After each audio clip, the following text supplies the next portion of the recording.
everyone, this is Sandra Monk and I'm recording my PowerPoint, the narrative for Chapter 4. I'm going to see if you like this, and if you do, maybe I'll do some more of these. I also gave you some detailed notes to use with this for Chapters 4 and Chapter 5. So let's get started. Ethics in Community Health Nursing Practice.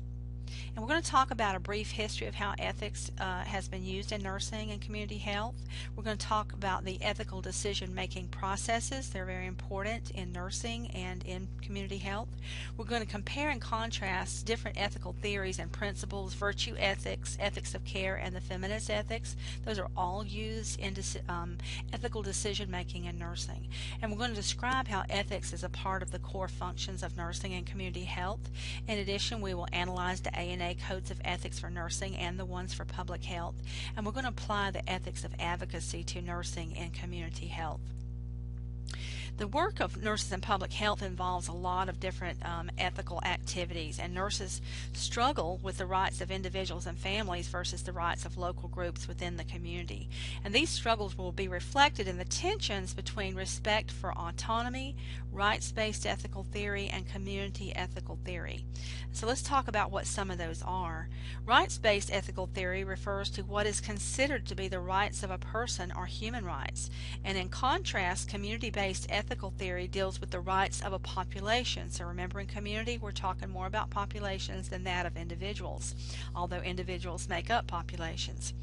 And then nurses also deal with the consequence-based ethical theory, which is an obligation-based ethical theory, and the ethical components of advocacy, justice, health policy, caring, women's moral experiences, and the moral character of healthcare practitioners. And as nurses, we're also guided by the ANA Code of Ethics and other ethical decision-making frameworks, which we will look at. Ethics is a body of knowledge, and as such, it's more than just being a good person. Ethics is a part of clinical decision-making and nursing practice.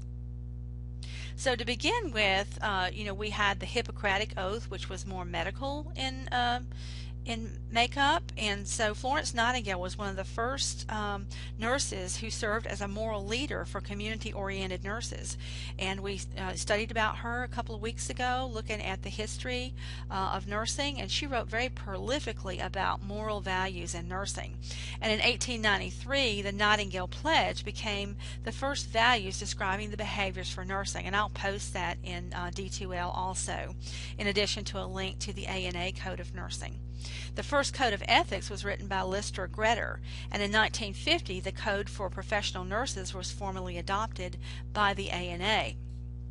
In the 1960s, the American Nurses Association began to talk more about bioethics and include it in nursing curricula because things were changing with technology, ventilators, CPR, the different life-preserving treatments that came into place. And so that being said, then recommendations were made by the American Nursing Association that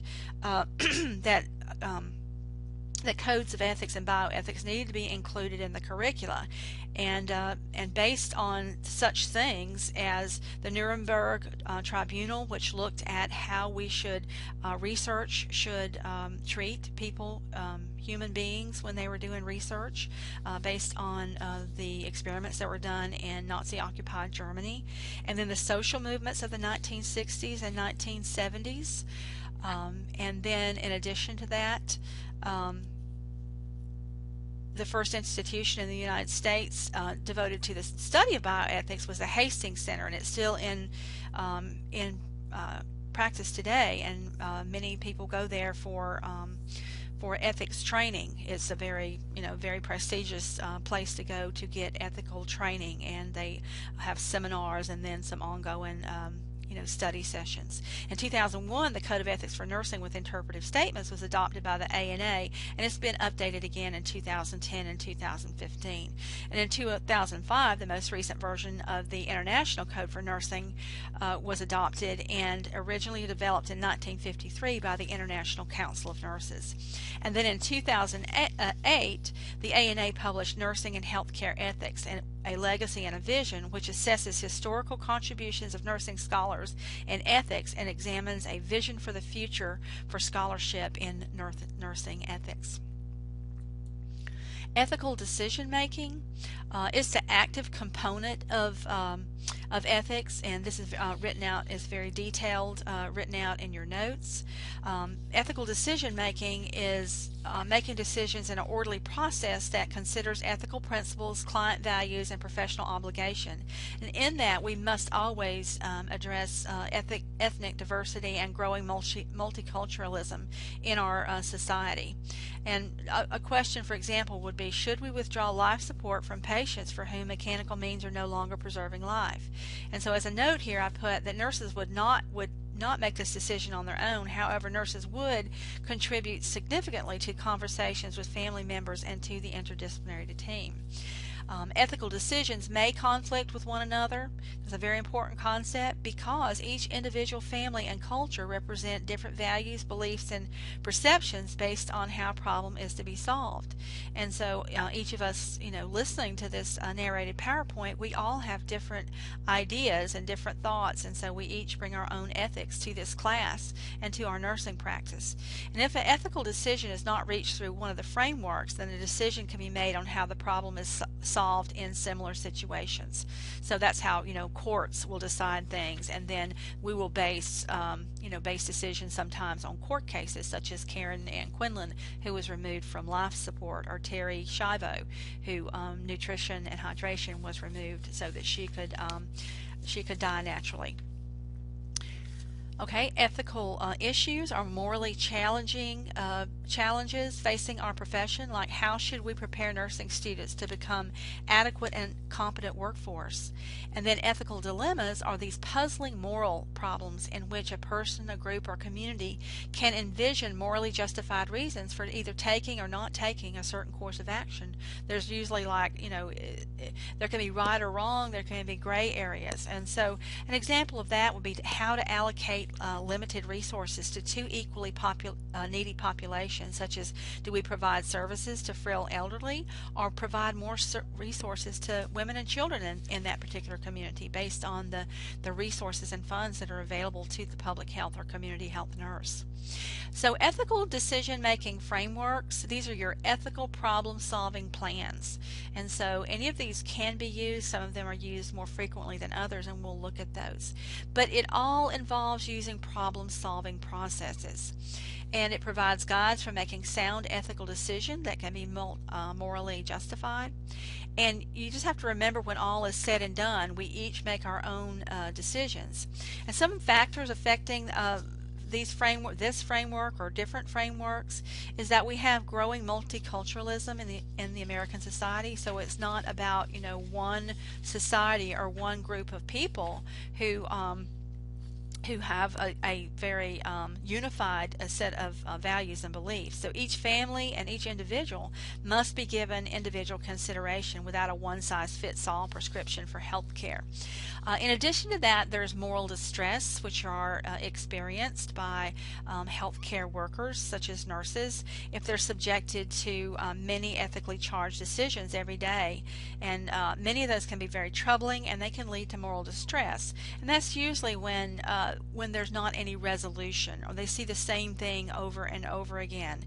People suffering because of lack of pain management in a nursing homes, or people who are being removed from life support in ICU. So, for example, a nurse should be able to withhold a pain. This is a question for you, should a nurse withhold a pain medication if he or she thinks it could contribute to respiratory depression and the patient's demise? And there is an ANA statement on that, American Nurses Association statement on that says that the nurse can give the dose of medication, and if that is not really what caused the end of life, if this is prescribed appropriately and it's been titrated appropriately and so forth. Generic ethical decision-making framework. We want to identify the ethical issues and dilemmas. That is the most important thing. Do we have an ethical issue or a dilemma here? Sometimes it's not an ethical issue or a dilemma. So what is it that we're really talking about? And that is the most important thing, the most crucial step. You can read about that more on page 54. And you want to place this within a meaningful context. This is something that is, who is it important to? Is it important now? Was it important now and it wasn't important, in the past, but it may be for the future. So you have to look at it in that way. You want to reformulate ethical issues and dilemmas if needed, and you want to consider the appropriate approaches or actions or option. And we're going to talk about these different approaches and options and which ones work. Utilitarianism, deontology, principalism, virtue ethics, ethics of care, and feminist ethics. And then you make a decision and take an action, and you evaluate the decision. So it's like the nursing process, where we assess and plan and do our interventions, and then we evaluate, what has happened. And the process, it should cover all the steps. This is important to know. It should cover all the steps, and that doesn't really change from time to time, although the steps may not occur exactly in the same order. Or you may move back and forth between the steps when the problem-solving process is going on. Okay, ethical issues and ethnicity conflicts, situations in which ethnic diversity can be judged in the relationship of cultural standards. Nurses often deal with ethical issues and dilemmas that are related to working with diverse people, and at times conflicting values that result from ethnicity or differences in race, differences in culture. And from a moral perspective, what should the nurse do when they're facing ethnicity conflicts? So this is some recommendations in regard to ethnicity. And situation one, situations that place a person in direct harm, whether psychological or physical. So in that case, a ethicist by the name of Callahan in 2000 says that we in America impose some standards on ourselves for important moral reasons, and there's no good reason to exempt ethnic subgroups from those standards. So everyone in America, stands up to the same standards. And then in regard to there's situation 2 and 3, situations where ethnic cultural standards conflict with professional standards. Then there's situations where the greater community's values are jeopardized by specific ethnic values. So regarding situation 2 and 3, he suggests that a tolerance, although some degree of moral persuasion for ethnic groups to alter values so that they are more consistent with what is normative in the American culture. However, Callahan notes that in the absence of harm, there's no clear moral mandate to interfere with those values. For example, this is one that I thought of. You may educate, families of certain ethnicity they need to eat healthier foods. However, they may not be able to afford the more costly fresh fruits, vegetables, and lean meats. Instead, they would have to do without buying medicine needed each month for one of the parents. We must trust that decision as nurses that they've made, or we can help them find resources or advocate for additional resources through changes in funding or public policy for that particular group of persons. And then there are situations where specific ethnic community customs may be annoying, but they're not really problematic. And in regard to that, Callahan believed that moral tolerance of non-threatening ethnic conditions, because there's no moral mandate to do otherwise. So ways that we manage moral distress when we see things that are going on that are we feel are that they're ethnically charged, that there's an ethical dilemma, an ethical use. Maybe we're not finding a lot of answers to a moral problem that we see going on. First, you want to identify the types of situations that lead to distress, and moral distress will be different in different areas of nursing. I mean, from birth to end of life, there's a big range spectrum there of different types of nursing and different types of health care that's being provided. You want to communicate that concern. If you're having moral distress, you're having a problem with the way a certain physician is doing their pre-op or post-op care, or you have a problem with with providing palliative sedation for patients in a certain way. So that needs to be addressed with your nurse manager so that you can examine ways to work towards addressing this stressor. Or if you are the nurse manager, then staff may be coming to you, or you may identify that, and you want to seek support from colleagues. And in addition to this, I think you would want to look at evidence-based practice too. That's not mentioned in the book. That's my opinion. And if a nurse, this is though in the book, if a nurse is not supported through a sense of control and empowerment, then frustration and depression can be the result.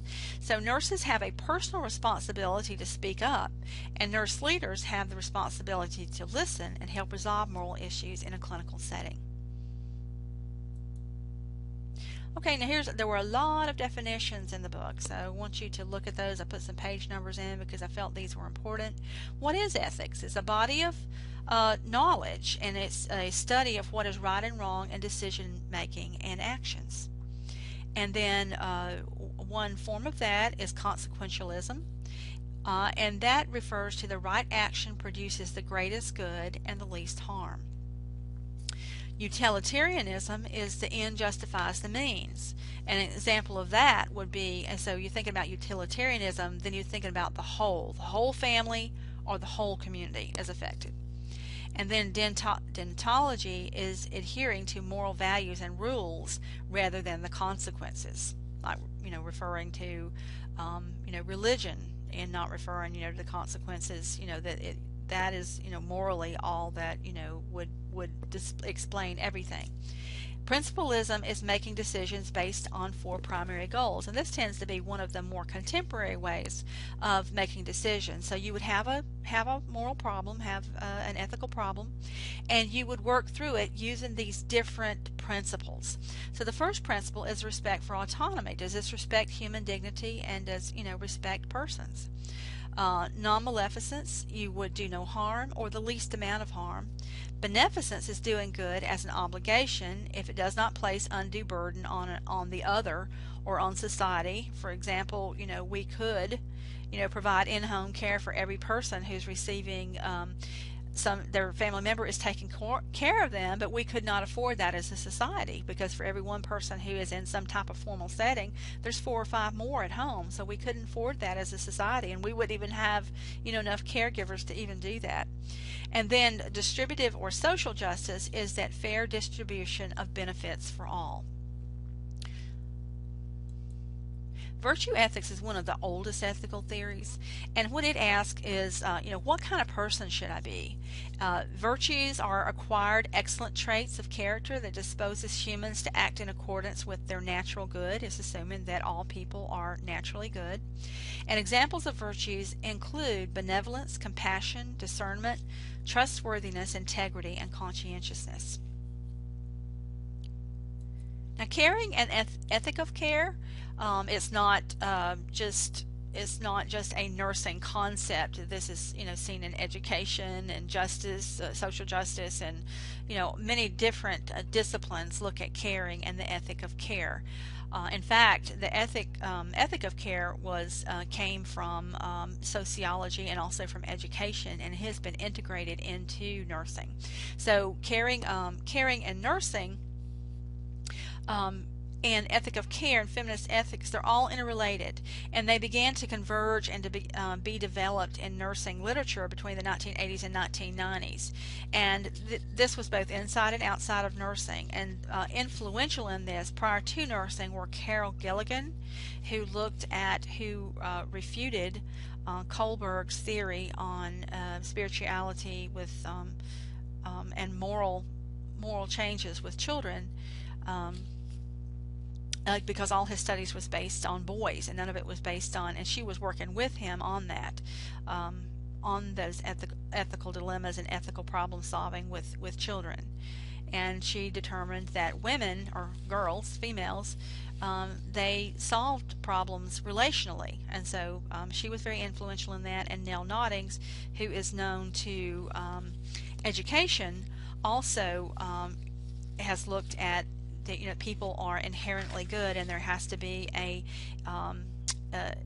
reciprocal relationship between people in order to be able to maintain ethics and to help to make the correct ethical decisions and to morally to make those kinds of decisions that need to be made. Nurses such as Madeline Leininger and Jean Watson have written about caring as the essence of or the moral ideal of nursing. And nurses began to write about caring as a response to the technological advances in healthcare and the desire for nurses to differentiate nursing practice from medical practice. So, what is it that nursing brings to healthcare? And we said it was caring. Although that's not unique to nursing, it is something that nursing uniquely brings to medicine and to healthcare. And caring and the ethic of care is a core value of nursing in community health as well. Feminist ethics is the belief in the morality of responsibility in relationships that emphasize connection and caring. So that's how we are when we go into our patients' homes and we're in the community, or we're seeing patients in the public health department. It's more of a relational type of or interventions are more relationally connected. And feminist ethics, the knowledge and critique of classical ethical issues developed by men and women. So feminist ethics is not just about women.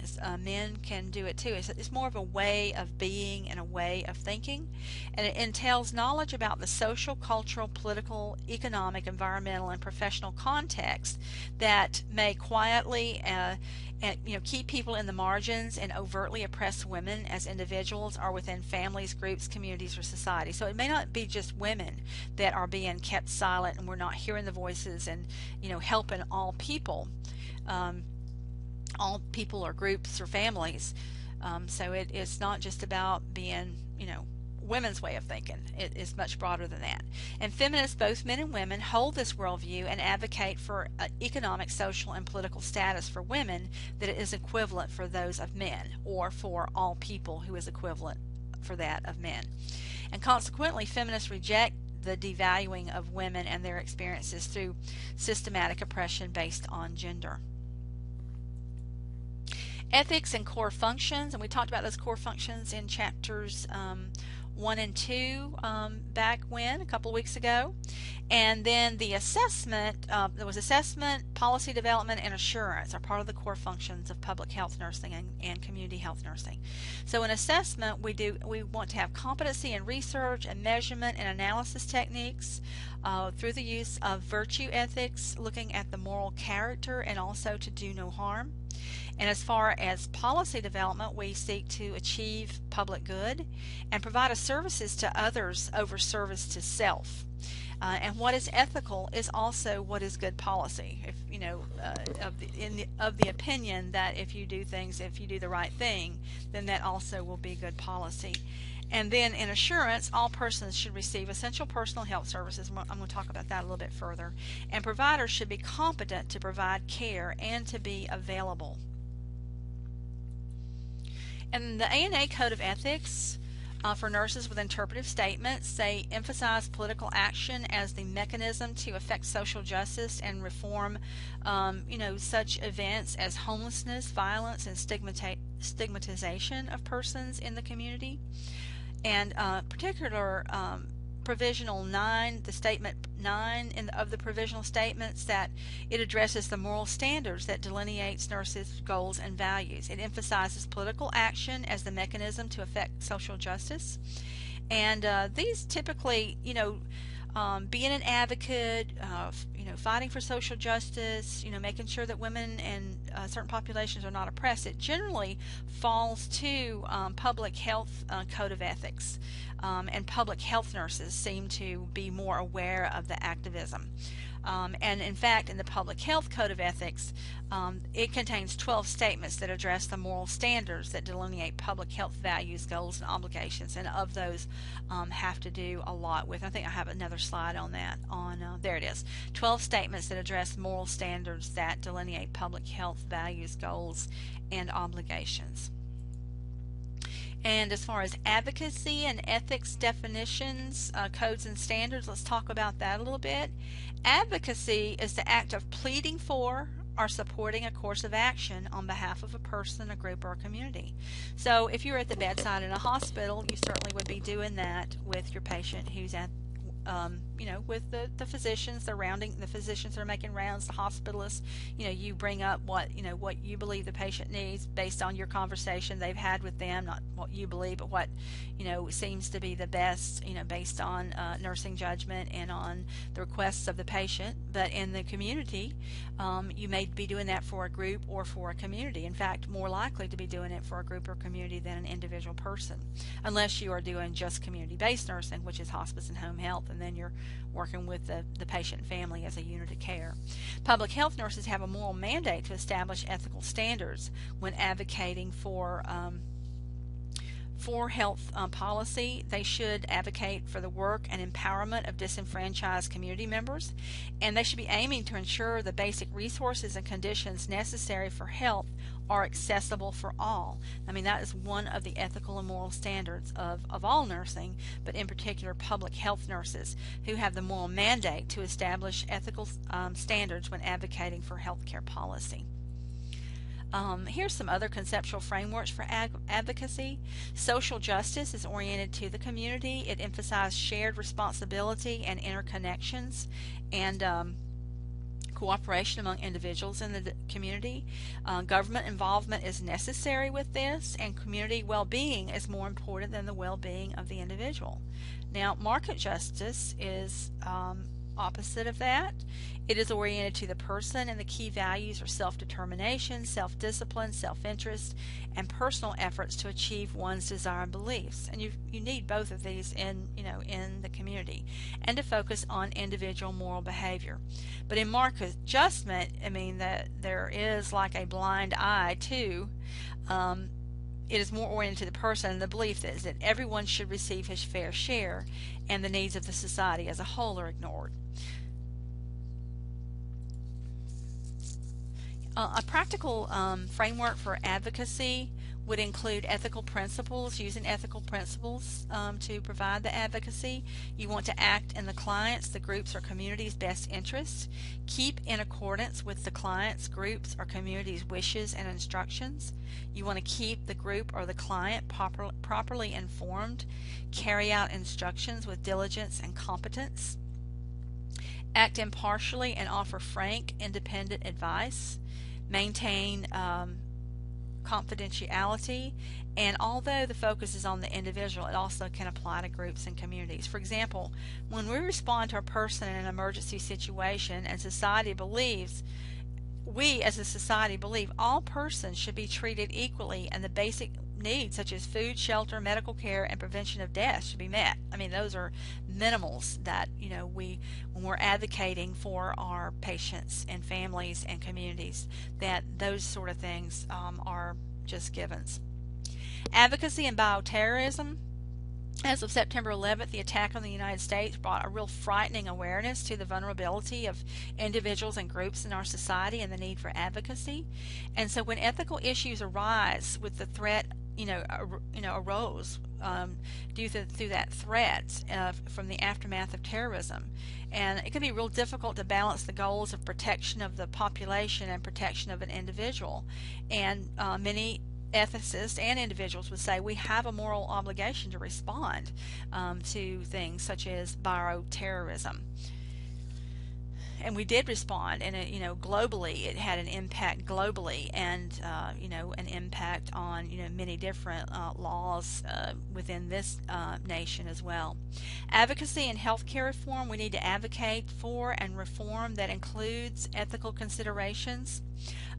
For example, the signing of the 2010 healthcare bill by President Obama after many years of controversial attempts, of healthcare reform provides an excellent opportunity for nurses to advocate for tying healthcare to ethics and social justice. And nurses are in that position, particularly nurses who work in the community and who have an idea of what the population's experiences are really in a great position to advocate for a reform, that when that reform does happen, that it's going to include the ethical considerations of access to consistent, effective, and efficient care for all people to, meet those minimals that we talked about, that people at a minimum have protection from having enough food, shelter, and health care. And that is the end of chapter 4.